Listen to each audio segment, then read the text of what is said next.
Allahu Akbar, Allahu Akbar, Allahu Akbar, Allahu Akbar, Allahu Akbar, Allahu Akbar, Allahu Akbar।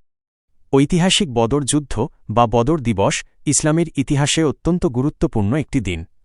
624 খ্রিস্টাব্দে 2 হিজরি 17 Ramzan Medina থেকে প্রায় 80 mile দক্ষিণ পশ্চিমে অবস্থিত বদর নামক প্রান্তরে এই যুদ্ধ সংঘটিত হয়।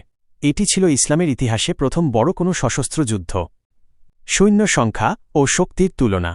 এই যুদ্ধে মুসলিম এবং কুরাইশদের শক্তির মধ্যে ব্যাপক ব্যবধান ছিল। মুসলিম বাহিনী সংখ্যায় ছিলেন মাত্র 313 জন। তাঁদের কাছে ছিল মাত্র 2টি ঘোড়া এবং 70টি উট। কুরাইশ বাহিনী মক্কার কুরাইশদের সংখ্যা ছিল প্রায় 1000 জন। তাদের কাছে 100টি ঘোড়া, 600টি বর্ম এবং পর্যাপ্ত রসদ ছিল। 3. যুদ্ধের কারণ। মক্কার কুরাইশরা মদিনার ক্রমবর্ধমান ইসলামী শক্তিকে অঙ্কুরেই বিনাশ করতে চেয়েছিল। এছাড়া কুরাইশদের বাণিজ্য কাফেলা এবং মুসলিমদের মক্কায় ফেলে আসা সম্পদ নিয়ে উত্তেজনার প্রেক্ষাপটে এই যুদ্ধ অনিবার্য হয়ে ওঠে। 4. ফলাফল ও প্রভাব। অসম শক্তি হওয়া সত্ত্বেও যুদ্ধে মুসলিমরা অলৌকিক ও কৌশলগত বিজয় লাভ করে।